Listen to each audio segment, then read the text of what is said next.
A história da formação do Brasil é algo que a gente estuda, que a gente acha que conhece, mas ela tem camadas muito profundas e muitas vezes bem dolorosas. Hoje, aqui no Brasil em Foco, a gente vai olhar para um capítulo dessa história que costuma ficar de lado.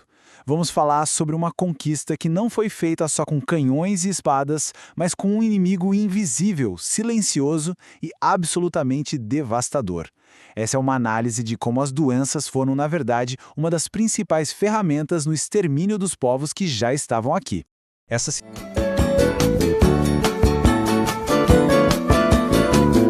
citação do professor Fabrício Lírio, ela já chega com os dois pés no peito, né? Ela nos obriga a questionar a primeira palavra que a gente aprende sobre a história do Brasil, descobrimento. E isso é fundamental, porque as palavras importam. A forma como a gente nomeia as coisas moldam como a gente entende o passado. E como vamos ver, para quem já estava aqui, a história foi bem outra. Para a gente entender isso melhor, nosso roteiro vai ser o seguinte. Primeiro, vamos discutir essa ideia de descobrimento versus invasão. Depois, vamos falar sobre a tal arma invisível, a arma biológica que dizimou populações inteiras. Aí vamos ver como essa arma passou a ser usada como estratégia. Em seguida, vamos analisar um conceito pesado, o de etnocídio, que é o apagamento de uma cultura. E por fim, a gente conecta tudo isso com os dias de hoje. Então, vamos começar por aqui. No fundo, tudo se resume a uma questão de ponto de vista. O que para um lado da história foi celebrado como um grande descobrimento, para o outro lado foi só o começo de uma invasão longa, violenta e que mudaria tudo para sempre. 22 de abril de 1500. Essa data, todo mundo aprende na escola, né? O dia em que Cabral chegou, o descobrimento. É o marco zero da história oficial do Brasil. Só que essa narrativa ela conta só um pedaço da história. E talvez o menor. Porque a chegada daquela esquadra não foi um encontro em uma terra desabitada esperando para ser descoberta. E é aqui que a gente vê como uma única palavra muda tudo. Quando a gente fala descobrimento, a gente está partindo de uma visão europeia. Uma visão que ignora as milhões de pessoas, as centenas de culturas que já viviam e prosperavam aqui. Agora, quando a gente usa a palavra invasão, a gente está reconhecendo quem já estava aqui. A gente passa a descrever o que de fato aconteceu do ponto de vista deles. Uma chegada de gente estranha que foi seguida por um processo de dominação. Vamos em frente, porque agora a gente vai ver como essa conquista foi muito além da força militar. Os europeus trouxeram com eles algo infinitamente mais letal que suas armas de fogo, os micróbios. Essa citação resume bem a tragédia. Os povos originários que viveram por milhares de anos isolados aqui nas Américas simplesmente não tinham defesa no corpo contra os vírus e as bactérias que os europeus trouxeram. Doenças como gripe, sarampo, varíola, que na Europa eram comuns, aqui se transformaram em sentenças de morte em massa. Dá uma olhada nesse número.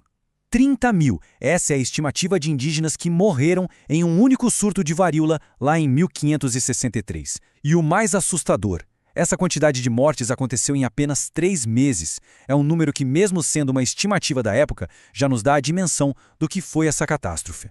E esse mapa aqui, ele mostra pra gente a escala do problema. Não foi um surto isolado numa única região. De São Vicente até o Alto Rio Negro, as epidemias se espalharam como um rastro de pólvora, seguindo as mesmas rotas de comércio e de conflito dos colonizadores. Aldeias inteiras foram varridas do mapa, muitas vezes antes mesmo de os moradores verem um europeu cara a cara. Pois é, para esse fenômeno existe um nome, que foi dado pelo historiador Henry Dobbins, cataclisma biológico. E o termo descreve perfeitamente o que aconteceu. Foi uma verdadeira hecatombe populacional, causada não só pela violência direta, mas pela total falta de anticorpos de uma população inteira. A chegada dos europeus, na prática, inaugurou um colapso demográfico sem precedentes.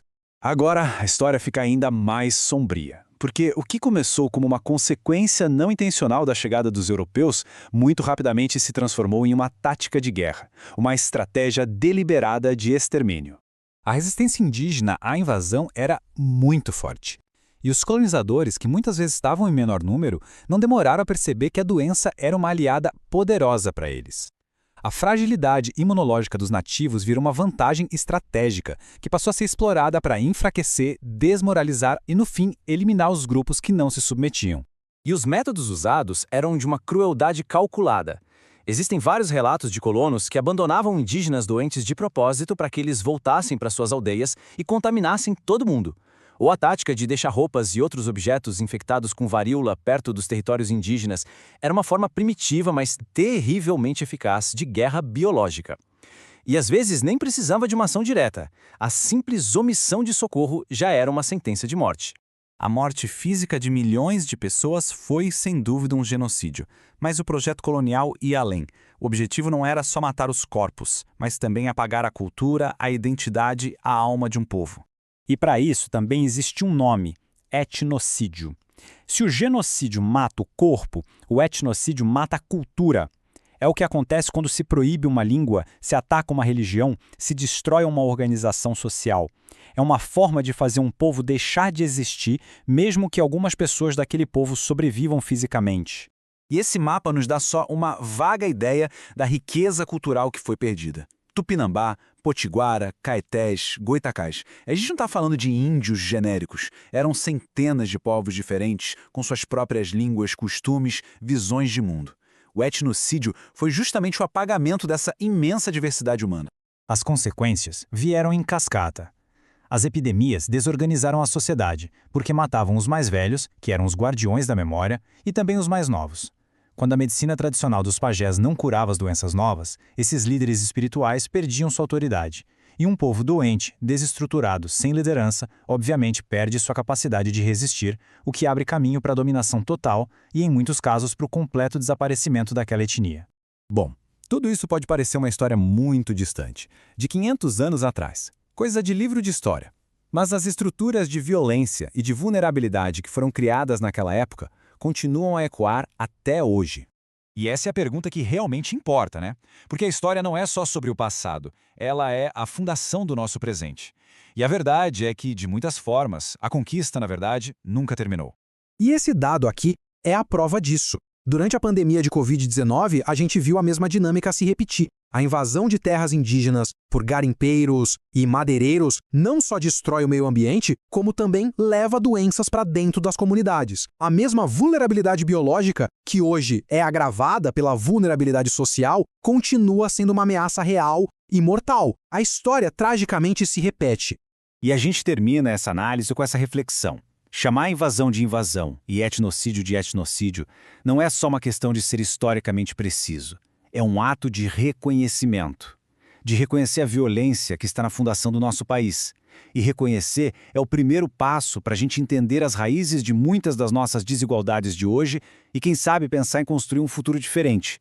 Afinal, o que muda quando a gente para de romantizar o passado e passa a encará-lo de frente?